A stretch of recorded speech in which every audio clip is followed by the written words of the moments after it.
کو قبول فرمائے. آمین. وآخر دعوانا الحمدللہ رب العالمین.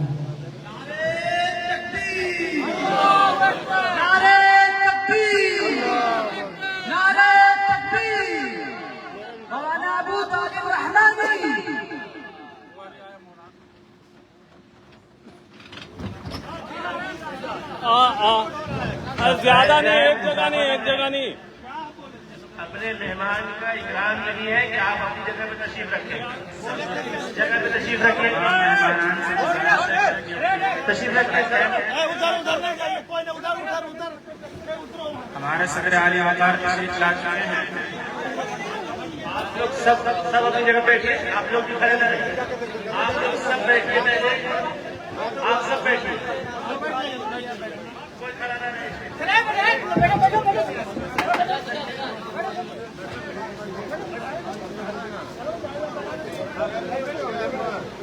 سب سے پہلے تو میں اس مجمع میں حضرت والا سے بڑے ادب کے ساتھ معافی مانگتا ہوں کہ آپ کے ساتھ جو معاملہ ہوا وہ سوء اتفاق ہوا. کوئی نقصان اللہ پاک ہم سب کو اس بے ادبی سے محفوظ فرمائے.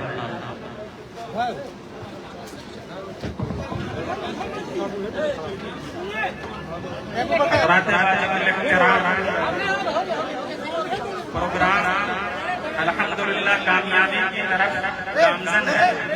آپ سے ادب گزارش ہے کہ سب ہمارے بزرگان محترم اور ہم کمیٹی کے تمام ممبران اور تمام انتظام کار سے بھی گزارش کرتے ہیں کہ جلسگاہ میں تشریف لے آئیں تاکہ آج کے اس پروگرام خوبصورت محفل کے جو ہمارے کارواں ہیں صدر عالی وقار ہیں وہ تشریف لا چکے ہیں. اور ہم ادباً گزارش کرتے ہیں میرے کارواں سے صدر عالی وقار سے کہ آپ تشریف لائیں اور اپنے مواعظ حسنہ سے خطاب سے سامعین کو محفوظ فرمائیں.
لانے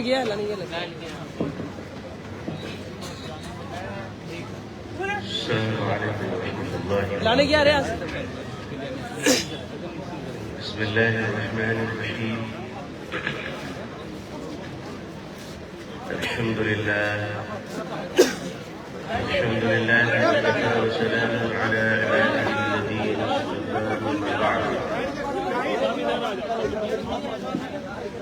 الحمد لله رب العالمين والعاقبة للمتقين والصلاة على رسوله محمد وعلى آله وأصحابه أجمعين.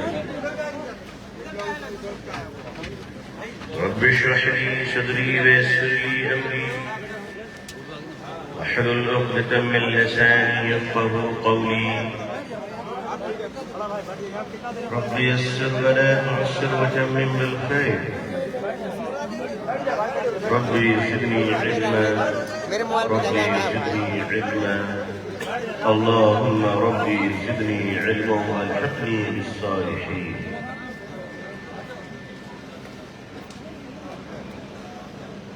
أعوذ بالله من الشيطان الرجيم. بسم الله الرحمن الرحيم. يا أيها الذين آمنوا اتقوا الله وكونوا مع الصادقين. صدق الله العظيم وصدق رسوله النبي الأمي الكريم. اللهم صل على سيدنا محمد وعطرته بعدد كل معلوم لك. اللهم صل على سيدنا محمد عبدك ورسولك وعلى المؤمنين والمؤمنات والمسلمين والمسلمات.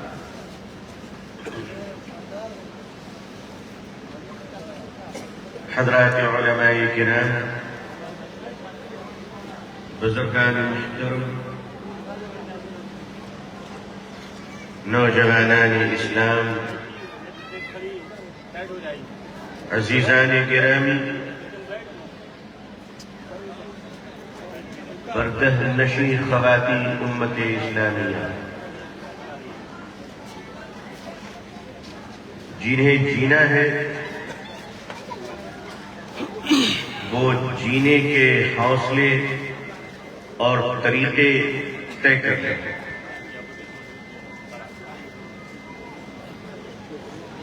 اور جنہیں مرنا ہے مرنے کے لیے کسی سلیقے کی ضرورت نہیں ہوتی ہے، اور پھر لاشوں کو دفنانے کے لیے زندوں کو کی ضرورت پڑا کرتی ہے. زندے ہیں تو مردے دفن ہوں گے، ورنہ مردہ لاشیں زمین پر سڑ کر بدبو اور تعفن پیدا کیا کرتے ہیں. اگر مسلمانوں نے انسانوں کی بھیڑ کا خود کو حصہ سمجھ رکھا ہے، اگر مسلمانوں نے اس دنیا کے نقشے پہ سود خور اور جھوٹ بولنے والے تاجروں کی بھیڑ کا اپنے آپ کو ایک نمائندہ سمجھ رکھا ہے، نعوذ باللہ، تو پھر مسلمانوں کی مرضی کی وہ جس طرح چاہے اپنی زندگی کو آوارگی کے حوالے کرے. مسلمانوں کو یہ طے کرنا ہوگا کہ یہ 700 کروڑ انسانوں کے بیچ 7 ارب انسانیت کے اس پاپولیشن کے بیچ 128 کروڑ مسلمانوں کی دنیا میں حیثیت کیا ہے. اگر کروڑوں ستاروں کے درمیان چاند اپنی پوزیشن نہ بنا سکے، اگر دن میں چمکتا ہوا سورج کروڑوں چراغوں کو منتھم نہ کر سکے، تو معاف کیجیے گا، چاند کا اندھا ہو جانا بہتر ہے، سورج کا گرہن میں ڈوب جانا بہتر ہے. اگر 700 کروڑ انسانوں کے درمیان 128 کروڑ مسلمان اپنے اسلامی شناخت کی زندگی اور حیات کا ثبوت نہ دے سکے، تو پھر ایسے قومیں نہ جایا کرتی ہے. زندہ تو صرف غزہ کے مظلوم فلسطینی رہا کرتے ہیں. کوئی دوسروں کو پھر زندگی کیا حق کہاں ہے بولنے کا، کیا سمجھتا ہے؟ جب ہماری مائیں تھی سود خور اور مشرکین کی طرح اپنے بچوں کو بزدلی کی لوریاں سنائیں اور ناچنے والوں کی تھرکتی ہوئی آوازیں اور گھنگرو کی اور رقاصت کی آوازیں اور مغنیہ کی گانا سنا کر اپنے بچوں کی پرورش کرے، تو پھر ایسے ماحول میں خواجہ معین الدین نہیں بلکہ ناچنے والا سلمان خان کی اولاد پیدا ہوا. جو زندگی کو بچانے کی دوائیں ڈھونڈتی ہے، پوچھو ان بہادروں سے جو اپنے کپڑوں سے زیادہ اپنے کفن کا انتظام کر رکھا کرتے ہیں. میری قوم کے لوگوں، معزز دوستوں اور غیر مند مسلمانوں، آپ چاہے کسی ٹاپو پہ رہے یا جزیرے پہ یا کسی آئی لینڈ پہ، یا آپ جنگل میں شیروں کے بیچ اور جانوروں کے بیچ میں رہے، آپ کو یہ ثابت کرنا ہوگا کہ اگر آپ جنگلوں میں پھولوں کا رس چوستے ہیں تو اس سے ایک میٹھی شہد تیار کرنے کی صلاحیت آپ کے اندر موجود ہے. ورنہ یہ بھیڑ کس کام کی ہے، یہ جماعتیں کس کام کی ہے، یہ مجمع کس کام کا ہے؟ کمی دنیا میں مسلمانوں کی آبادی کی نہیں ہے، کمی